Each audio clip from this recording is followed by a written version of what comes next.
¿Qué tal? Muy buenas tardes con todos. Bienvenidos a 24 horas. El gobierno anuncia que en las próximas semanas llegará al país desembolsos por 1.500 millones de dólares por parte de los organismos multilaterales. ¿Qué tal, Liz? ¿Cómo estás? Buenas tardes. Muy bien, Gisela. ¿Qué tal, amigos? Buenas tardes. El ministro de Economía, Richard Martínez, hizo el anuncio hace minutos en el Palacio de Gobierno. Sobre este y otros temas importantes, empezamos en directo desde Carondelet. María Gracia Costa se encuentra ahí, a quien saludamos a esta hora. María Gracia, buenas tardes. Adelante. ¿Qué tal? ¿Cómo están? Liz, Gisela, amigos, muy buenas tardes. Así es, esos anuncios los dio a conocer el Frente Económico encabezado por el ministro de Economía y Finanzas, Richard Martínez. Él manifestó además que en las próximas horas el Fondo Monetario Internacional entregará un informe sobre los compromisos, el cumplimiento que tiene el país según el Plan de Prosperidad y la aplicación interna sobre materia fiscal, protección social y reformas estructurales. Asimismo, manifestó que en las próximas 6 semanas habrán desembolsos para el Ecuador por 1.500 millones de dólares por parte de los organismos multilaterales. Escuchamos lo que dijo el ministro Richard Martínez. En cuanto a los desembolsos, muy importante mencionar que en los próximos 10 días vamos a recibir un desembolso del BID por 500 millones de dólares. Repito, vamos a recibir un desembolso del BID por 500 millones de dólares. Esto ya fue aprobado en el directorio, solamente estamos esperando el desembolso. En el caso de CAF también se aprobó un desembolso por un crédito por 300 millones de dólares, cuyo primer desembolso para protección de la red vial por 150 millones llegará también durante esta semana. Para el mes de junio tenemos la expectativa de la sesión del Banco Mundial, que será del directorio del Banco Mundial el 11 de junio, para aprobar el crédito de 500 millones de dólares para el Ecuador. Y también el 23 de junio, donde sesionará el Fondo Monetario Internacional en su directorio, allí se aprueba un crédito de cerca de 250 millones de dólares. Asimismo, el ministro se refirió a la simplificación de los procesos tributarios, esto respecto a la devolución del impuesto a la salida de divisas para el sector exportador. Dijo que ahora son menos los tiempos que deberán transcurrir. Escuchemos. Lo importante de esto es el tiempo que transcurre entre la solicitud de devolución y la devolución efectivamente realizada. En algunos casos esto podía tardar hasta 9 meses y ahora lo estamos reduciendo a 7 días hábiles. Lo hacemos a través de un factor que se calcula automáticamente, que luego tiene que ser validado con la documentación, es decir, estamos pasando de un control ex ante a un control ex post. Confiamos en el exportador, confiamos en el empresario y luego se hace la revisión para verificar que esa información que ha sido subida al sistema efectivamente tiene respaldo. Entonces se puede a través del sistema informático generar una devolución automática del IVA y del ISD. Además, anunció que acordaron con el presidente de la República en que las próximas leyes no tendrán sacrificios fiscales para el Estado y están mirando de qué manera segmentan el contenido de las leyes considerando la importancia del tema laboral. Todo esto nosotros le contaremos a detalle en nuestra próxima emisión. Gisela, tú sigues con más información en estudios. Una buena tarde para todos. Igual para ti, María Gracia, una muy buena tarde. En el mismo tema, el gobierno anuncia la reducción de los costos de 23 servicios financieros. El objetivo es desincentivar el uso del dinero en efectivo. Joana Ramos informa. Lo dijo el presidente Lenín Moreno durante su mensaje a la Nación el pasado 24 de mayo y hoy el ministro de Economía y Finanzas, Richard Martínez, dio más detalles. El gobierno reducirá los costos de 23 servicios financieros. Según la resolución de la Junta de Política y Regulación Monetaria y Financiera, el objetivo principal es fomentar el uso de la banca electrónica, desincentivar el uso del efectivo y ahorrar tiempo y costos a la ciudadanía. La principal reducción está en los servicios de transferencias bancarias enviadas y recibidas. Aquí se prevé una reducción de entre el 20 y 25%. Otra rebaja importante en alrededor del 25% es la comisión que se paga por el consumo de gasolina con tarjeta de crédito. La mayoría de las comisiones que se mantienen son las relacionadas con las tarjetas de crédito y que brindan beneficios exclusivos, como por ejemplo las millas o el acceso también a estos lugares exclusivos. Actualmente la banca brinda 62 servicios financieros y recordemos que de ellos 24 ya no tienen ningún costo. En el pleno de la Asamblea se elegirá a las autoridades de las 3 comisiones que aún no logran conformarse. Así lo dijo el presidente del organismo, César Litardo, quien además se refirió a los temas pendientes en la Asamblea Nacional. Que existan más consensos y menos conflictos en la Asamblea Nacional es el objetivo que plantea César Litardo como su presidente. Sin embargo, a casi 2 semanas del inicio del segundo periodo ya hay controversia, luego de que el CAL decidiera anular lo actuado por parte de las comisiones de los derechos de los trabajadores, de gobiernos autónomos y de educación, cuyas autoridades aún no se pueden definir. Litardo dice que el CAL tomó una decisión en estricto apego a la ley y de ninguna forma partidista. Creo que la ley orgánica de la función legislativa es clara. Dicen que luego de 8 días que el Pleno establezca el listado de las comisiones permanentes y la ocasional fiscalización, deberá convocarse por el primero de la lista que esté en esa nómina, quien coordinará la sesión. Ya que eso no ocurrió, el tema se decidirá en el Pleno de la Asamblea. Democráticamente, quien tenga la mayoría de votos va a ser el presidente y vicepresidente de estas 3 comisiones que están todavía en proceso de creación de sus autoridades. En esta semana, lo antes posible, para que la Asamblea tenga sus comisiones trabajando de manera correcta y ya por el país. Y ya entrando en materia, Litardo se refirió al trabajo pendiente que existe en el legislativo. Dentro de lo más relevante, las reformas al Código Laboral y al Código Integral Penal, que son parte de la agenda de este segundo periodo. Sin precarizar el trabajo actual, sin retroceder en derechos, pero sí entender que hay diferentes dinámicas en temas de trabajo, ¿no? Estas denuncias que han habido muchas veces de femicidios, que me parece que tenemos que eliminarlos a cero, las denuncias que han habido de abusos en las escuelas con niños, todos estos casos que son extremadamente críticos, tenemos que garantizar que haya la posibilidad de un procesamiento mucho más ágil en la justicia. Y en materia económica, Litardo confirmó que en no más de 3 semanas el Ejecutivo enviará la Ley de Fomento Productivo 2 para su tratamiento en la Asamblea. Además, anunció que este martes los ministros de Finanzas y Trabajo se sentarán a la mesa con representantes de los jubilados para definir procesos para el pago de deudas. En este tema, aseguró Litardo, el Legislativo actuará como mediador. Será parte del trabajo de la Asamblea Nacional en este segundo periodo, que apenas empieza. En Guayaquil, Carlos Acoto, 24 horas. Mientras tanto, en la Asamblea, el bloque de Creo respalda a Alianza País para mantener el acuerdo y que este se cumpla en las 3 comisiones legislativas con problemas. Otras bancadas califican como ilegal la decisión del Consejo de Administración Legislativa. Las comisiones de Educación, GATS y Trabajadores dependen de la decisión del Pleno para tener autoridades y empezar a trabajar.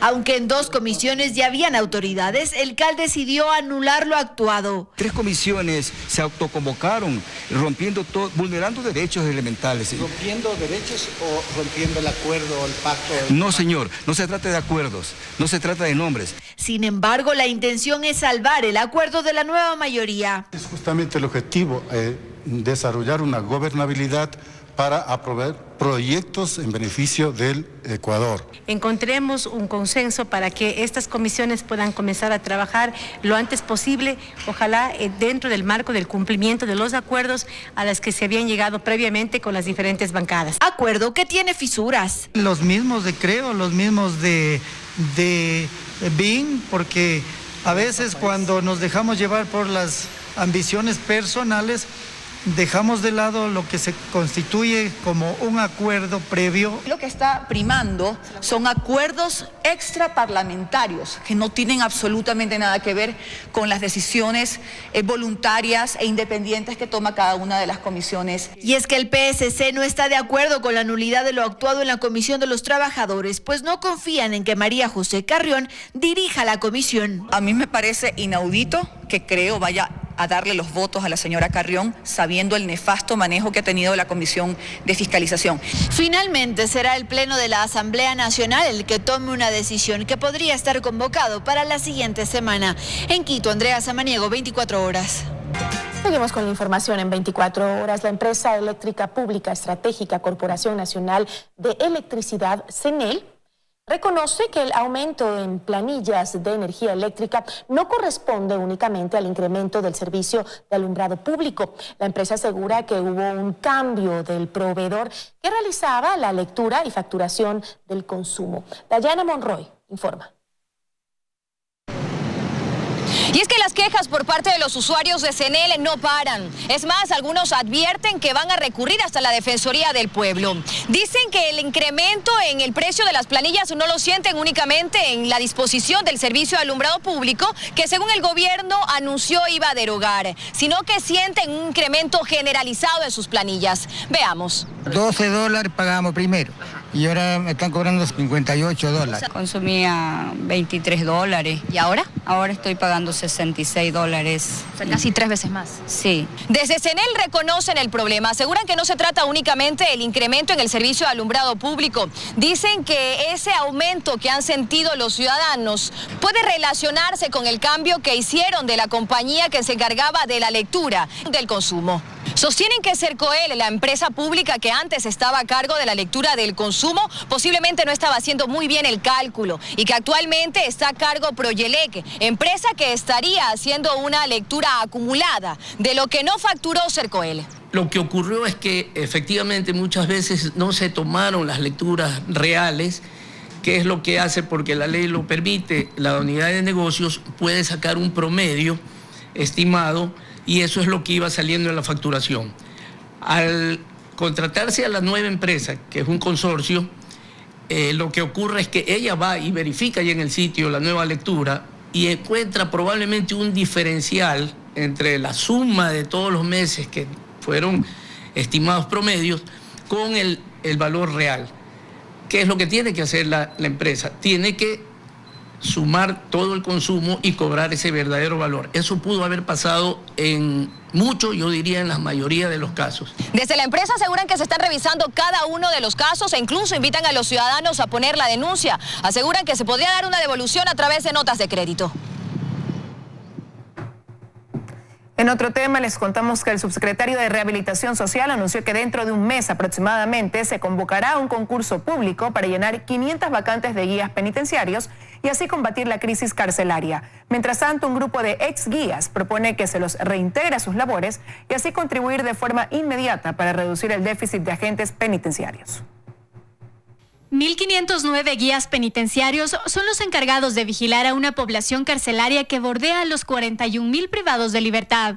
Este es uno de los problemas que enfrenta el sistema de rehabilitación social a nivel nacional. De allí que en medio del estado de excepción decretado hace 11 días por el presidente Lenín Moreno, las autoridades anuncian que en menos de un mes se convocará a un concurso público para llenar 500 vacantes. Impulsar fuertemente el concurso de méritos y oposición para no solamente quedarse en llenar estos cupos, sino también tener un banco de elegibles que permita evitar este tipo de problemas. Mientras tanto, un grupo de exguías penitenciarios que fueron desvinculados de sus funciones desde 2012 por terminación unilateral de contratos o por renuncias voluntarias, proponen que se los reincorpore en sus cargos para así paliar la crisis de forma inmediata. Nosotros somos personal que estamos capacitados y tenemos la experiencia. Con ellos coincide la exdirectora nacional de Rehabilitación Social, Tania Villarreal, pues considera que las medidas deben ser urgentes. No esperar que transcurra el estado de excepción para luego formar guías penitenciarios. Además, cree que es fundamental retomar la clasificación de los privados de libertad de acuerdo a su peligrosidad. Se evidencia ausencia de clasificación de privados de libertad.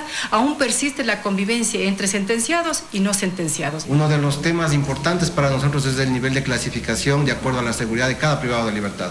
Hace años ya se dejó de hacer esto. Desde la Secretaría de Rehabilitación Social también se habla de institucionalizar la carrera de guías penitenciarios a través de una escuela de formación que permita tener profesionales capacitados. Belén Merizalde, 24 horas. 3 reos de la penitenciaría del Litoral se escaparon esta madrugada. La fuga no quedó grabada debido a que las cámaras de seguridad del pabellón 8 estaban dañadas. Los reos escaparon por el río Daule. La fuga se registró a la 1:20 de la madrugada en el Centro de Rehabilitación Social de Varones, más conocido como La Penitenciaría. Uno de los reos que fugó alertó una supuesta emergencia médica. Al llegar los guías y el policía, fueron amedrentados con un arma de fuego y emprendieron la escapatoria. Se acercan los agentes de seguridad a extraerlos para que puedan ser atendidos en el policlínico. Fueron sometidos con un arma. Una vez que sometieron a los guías y al policía, se dirigieron a las paredes del centro carcelario, usaron una escalera que había en el patio, subieron y con la ayuda de una hamaca descendieron con facilidad hacia afuera. Luego se habrían embarcado en una lancha y huyeron por el río Daule. 2 de ellos estaban en la lista para ser trasladados el día de hoy a la regional. Los privados de libertad que fugaron son Domínguez Yaven Harvey, de nacionalidad mexicana, tiene 34 años de edad, se encontraba detenido por el delito de narcotráfico. Los ecuatorianos, Alcíbar Bautista Luis Ernesto, de 26 años, se encontraba detenido por el delito de asesinato, y Suárez Román Galo Javier, tiene 24 años de edad, se encontraba detenido por el delito de suplantación de identidad. El de usurpación de identidad a la vez tenía un prontuariado por asesinato, por narcotráfico y otros delitos más. Por la fuga de los internos, 4 guías y un policía fueron detenidos para las investigaciones. En primera instancia es que no se cumplieron los protocolos correspondientes. Los guías y el policía apresados indicaron que los prófugos, mientras se iban, dijeron que acabarían con la vida del director. Efectivamente, el rato que ellos se han ido, me han amenazado de muerte. El jefe encargado de la Policía Nacional aquí en Guayaquil informó que la fuga no quedó grabada porque las cámaras del sistema de seguridad del pabellón 8 no valen. Las cámaras de ese sector, ninguna de ellas funciona.